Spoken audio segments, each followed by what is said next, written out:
O mundo hoje, ele é controlado por uma elite financeira, né, que controla os países por subsequência também. O Brasil não é dos brasileiros, ele não é nosso de verdade, não somos nós que decidimos as nossas políticas públicas, são agentes externos, né? Nós temos que viver um momento de afirmação nacional, né? Como eu dizia, os países que vão para frente, os países que experimentam arrancadas de desenvolvimento, são todos os países em que há uma contra-elite, uma elite dissidente, que combina o impulso produtivista com o compromisso nacional, né? Sim. E que não se apresenta como apenas instrumento dos interesses estrangeiros. Nós temos que viver esse momento no Brasil de rebeldia nacional, de afirmação nacional, para poder construir essa alternativa. Cara, concordo plenamente. Eu sou bem a favor da rebeldia, ainda mais contra um Estado tirânico que a gente está vivendo, né? Mas eu me sinto meio sozinho, cara, nessa briga aí, para ser sincero.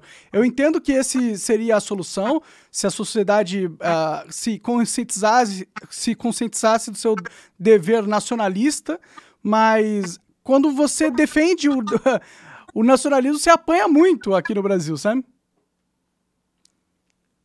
Porque nós temos uma tradição de colonialismo mental, não é? Uhum. Nossa tradição é a tradição de copiar. E os brasileiros se sentem incomodados ou ameaçados pela pretensão da grandeza. Eu não quero que nós vivamos de uma cópia à outra, né? Para nós construirmos essa alternativa que eu estou descrevendo, não podemos ficar apenas na retaguarda, aguardando que um dos países já ricos e poderosos mostre como fazer. Nós é que temos que andar na frente. E essa ideia de nós estarmos na frente, em vez de aguardarmos para copiar, nos incomoda. É que é perigoso também, não é só que incomoda. Tipo, toda vez que você tenta fazer algo nesse sentido, vem os agentes do sistema pra te dar uma bolachada na cabeça, tá ligado? O povo brasileiro hoje é um povo com muito medo, né? Você conversa com as pessoas aqui, tá todo mundo com muito medo do Estado. As pessoas têm medo do Alexandre de Moraes, elas têm medo do STF, né? Então, o medo acaba paralisando a nossa sociedade. Qual seria a solução, na sua opinião, pra gente começar um movimento nacionalista aqui no Brasil? A solução é ter uma força política que seja um instrumento disso que eu chamei a contra-elite. E essa contra-elite, então, abordar a maioria popular com uma alternativa.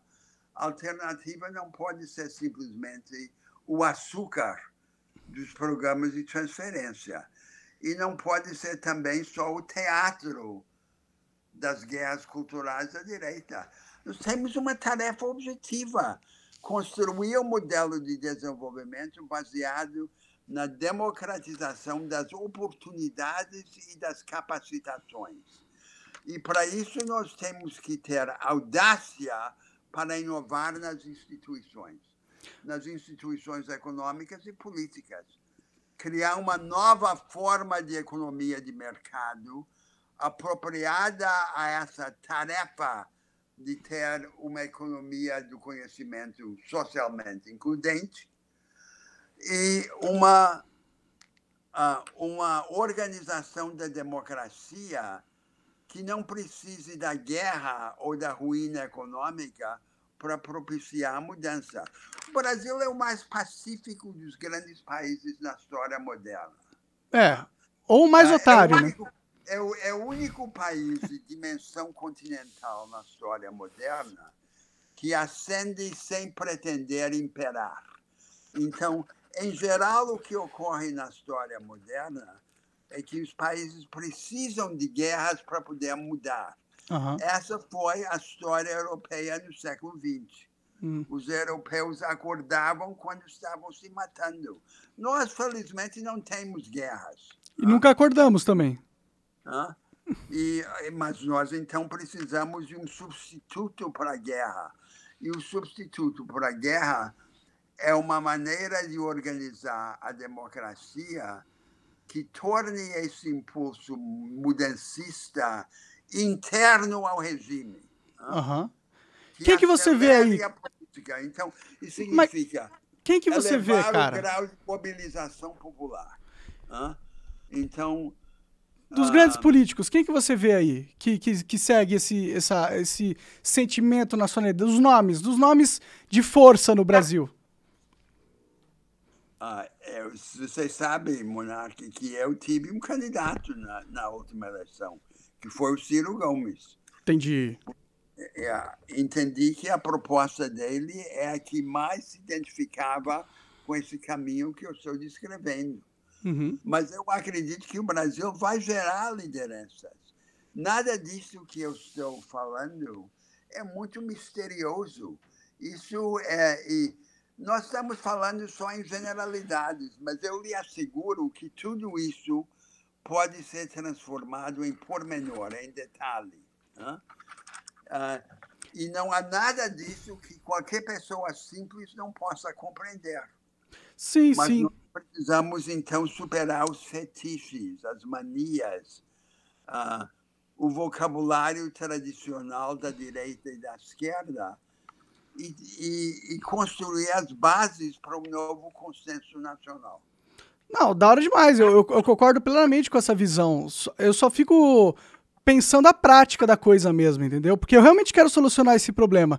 Mas você tem empresas como a BlackRock, a Vanguard... prática, olha, como eu lhe falei, na minha maneira de entender a tarefa lá, na pasta dos assuntos estratégicos, eu dizia, não adianta ficar formulando um projeto genérico sobre o futuro. Isso vai ficar no papel.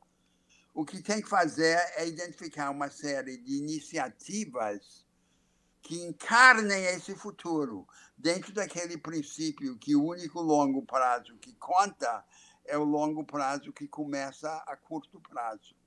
Então, o mais importante é ter uma visão que defina um rumo, mas, ao mesmo tempo, identifique os primeiros passos para começar a andar naquele rumo, dentro da circunstância concreta. Os primeiros passos seriam o desenvolvimento de uma máquina política com esse propósito, né? Uma coordenação política. Isso envolve investimento. Olha, aí já há uma discordância, vou lhe dizer, porque, em geral, os que pensam a política no Brasil julgam que a reforma da política é a mãe de todas as reformas. Tem que vir antes. Uhum. Mas eu lhe digo, pelo contrário, que nenhum país reformou a sua política para depois só decidir o que fazer com a política reformada. A reforma da política só acontece, de fato, quando tem que acontecer, no meio de uma luta para reorientar o caminho econômico e social do país.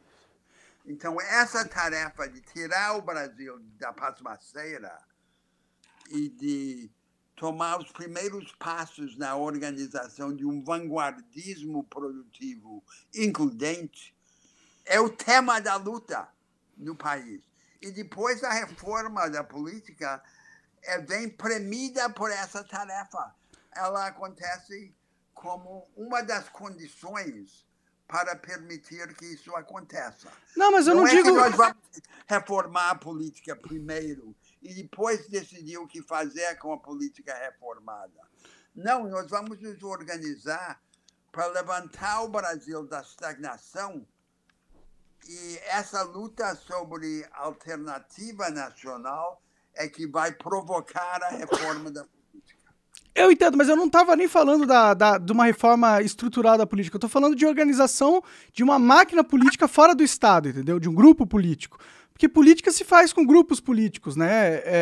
Um indivíduo... Tem que haver um movimento nacional que associe o produtivismo ao nacionalismo, que esteja determinado a oferecer à maioria popular alternativas a esse sonho da propriedade familiar isolada e retrógrada e engajá-la nesse movimento progressivo. Agora, isso vai tomar formas diferentes, como eu dizia, em cada região.